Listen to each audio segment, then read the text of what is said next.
Welcome, welcome, welcome to Susie Says. My name is Susie Evans, and today I'm doing a solo episode just as a bit of a stop and pause for coming up to the middle of the year. And I really want you to reflect today on what I am going to be talking about. I want to talk about something that has stayed with me after a recent conversation about resilience, in particular in rural communities. Someone said to me that people in rural areas are so resilient now because they have been through difficult seasons so many times before. They know what to expect, so they don't need help. And I sort of understand why someone might say that. Rural people have lived through a lot: droughts, floods, fires, cost of living pressure, workforce shortages, isolation.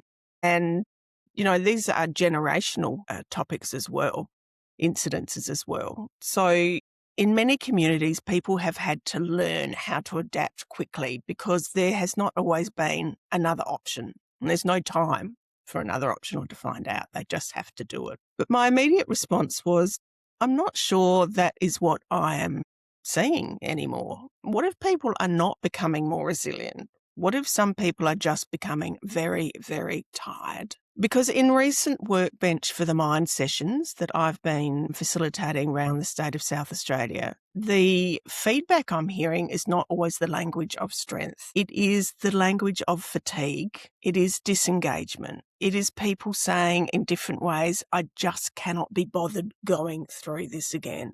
I don't want to do it. And that has made me wonder whether we sometimes use the word resilience when we might need to be talking about depletion. So in this episode, I want to gently explore that distinction, not from a clinical lens. That's not my, that's not my expertise, and not with a neat, answer, but from what I am noticing in real communities, real conversations with real people who have been carrying a lot for a long time. And so what is the story we tell ourselves about rural resilience?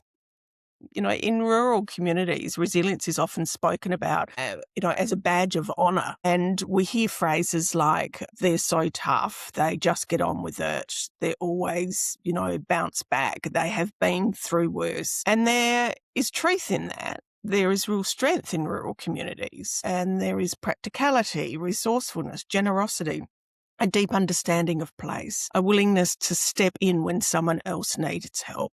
And this Mick and I, experienced firsthand with the loss of Muzz, and then when Mick was in hospital. The community just stepped in, and whatever I needed, whatever the farm needed to keep going, they were just there. And so often people know how to make do. They know how to respond when plans change. They know how to look after neighbours, move quickly, stretch the resources, and keep things going while under pressure. And those qualities really do matter. They should, never be dismissed. But this is where I think we need to stop and think. Experience with hardship is not always the same thing as resilience. And sometimes repeated hardship creates wisdom.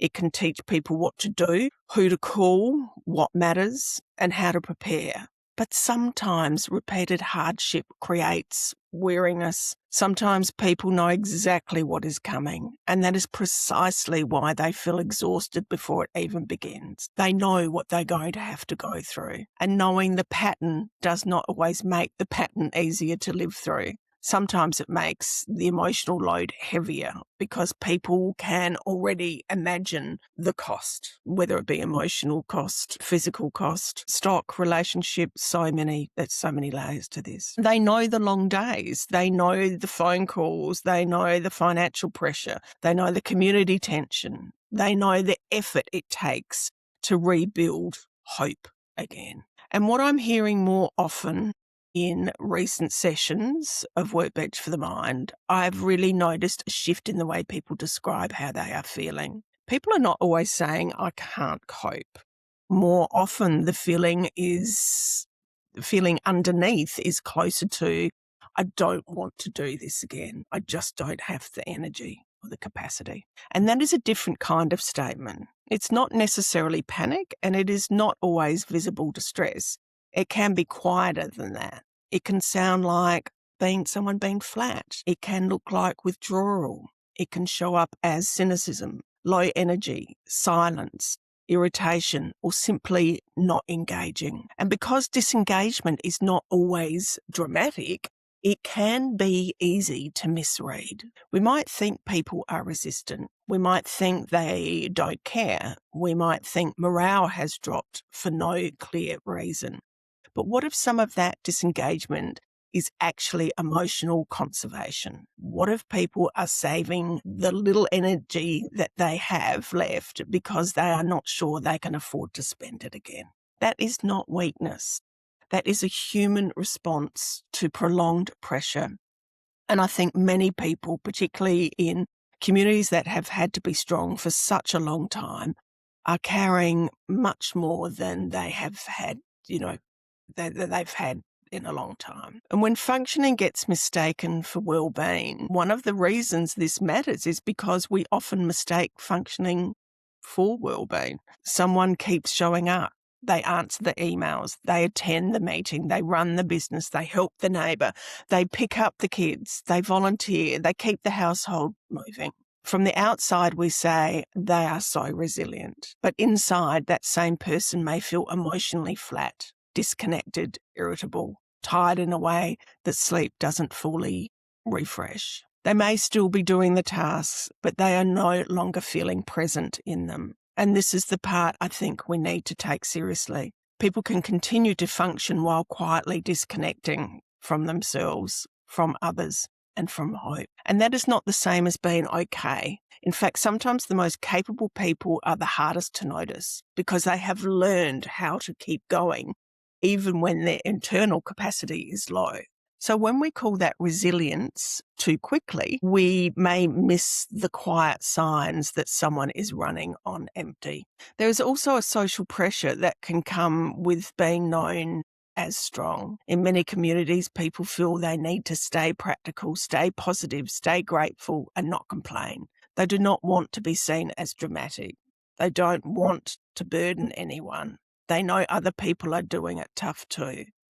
So they keep things tidy on the outside.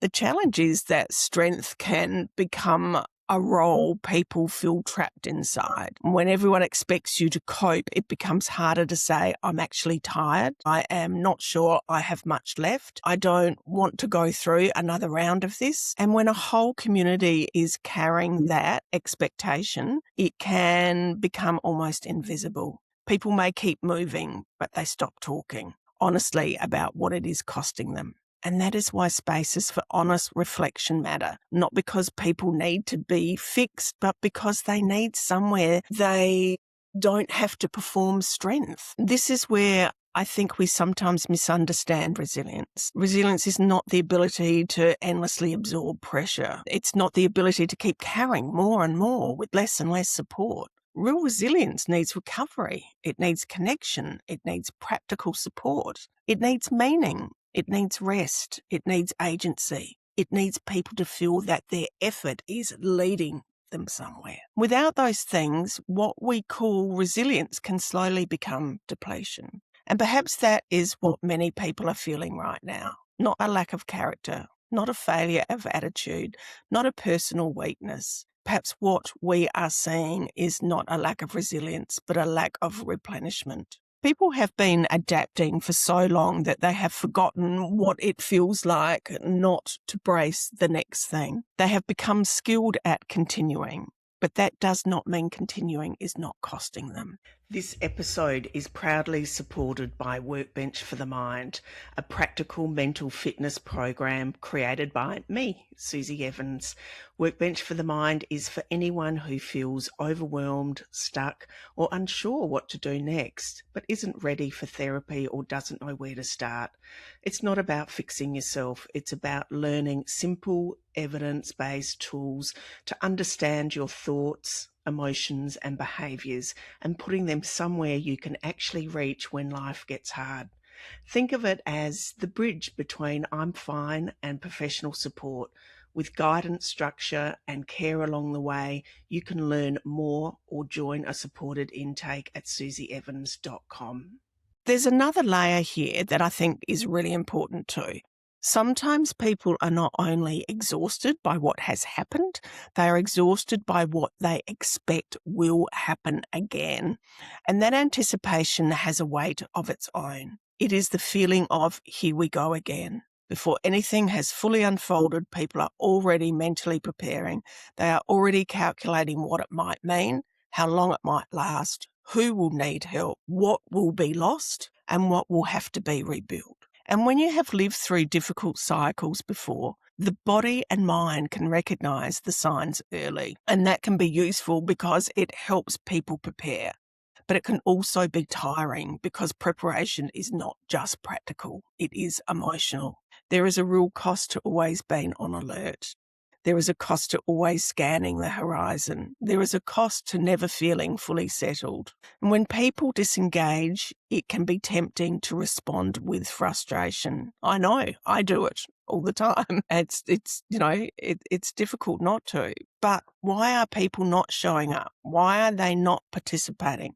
Why are they not interested? Why does everything feel harder to get moving? Those are understandable questions, but I think there is a more compassionate question underneath. What might this disengagement be protecting? Because sometimes disengagement is not indifference. Sometimes it is self-protection. It may be a person saying, without words, I cannot give myself fully to this again because I am not sure I have enough left. It may be a community saying, we have been asked to adapt so many times that we no longer know where to place our hope. Things changing so much with cost of living pressures and the fuel crisis that has such a ripple effect in rural communities.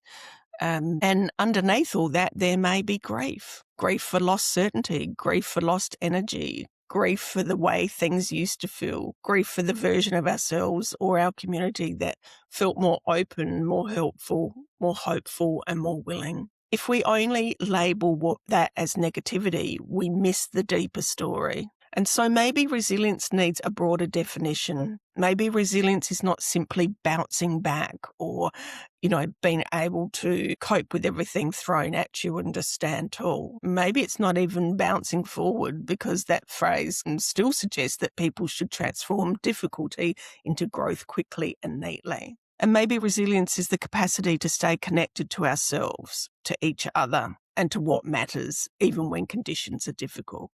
And if that is true, then resilience is not just an individual responsibility. It is also something shaped by the conditions around people. People are more likely to remain resilient when they have meaningful support, realistic expectations, practical resources, trusted relationships, and time to recover. They are less likely to remain resilient when they are expected to keep absorbing pressure without rest, recognition, or relief. And that distinction really matters, because if we keep telling tired people to be more resilient, we may unintentionally place the responsibility back on the very people who are already carrying too much. So what helps? I do not think the answer is to stop talking about resilience altogether. Resilience is still a useful word, but I think we need to use it carefully. Instead of asking, how do we make people more resilient? Maybe we can ask, what would help people recover some capacity? What would make this feel less lonely? What would help people feel some agency again? And what support is practical, not just well-intended? What spaces allow people to tell the truth without being judged? Often what helps is deeply human, honest conversation, permission to be tired, community connection, practical help, rest without guilt, leadership that notices the emotional load, not just the task list. And sometimes what helps is simply naming the experience more accurately. There can be relief in hearing someone say, maybe you are not failing. Maybe you are tired because this has been hard for a long time. So perhaps the question is not only, are people resilient? Perhaps the question is, what has the cost of resilience been? Because people can be capable and exhausted. They can be grateful and depleted. They can love their community and still feel tired of carrying so much. They can keep showing up and still need support. Sometimes what looks like resilience from the outside is actually a person continuing without enough support for far too long. And so back to that original statement, that people in rural areas aren't reaching out because they've been through it more. They're so resilient now. I sort of question that to a certain amount. I think that, maybe a lot, especially in the wine growers and the farming communities, that yes, they're resilient, but they're not reaching out because they're tired. They're tired of doing it. So if this conversation resonates with you, I hope it offers a gentler way to understand what you might be seeing in yourself, in your workplace or in your community. Being tired does not mean you're failing. It may simply mean you have been carrying a great deal for a very long time. And maybe acknowledging that honesty is not weakness at all. Maybe that is where genuine resilience begins. Thank you for listening. Have a great week.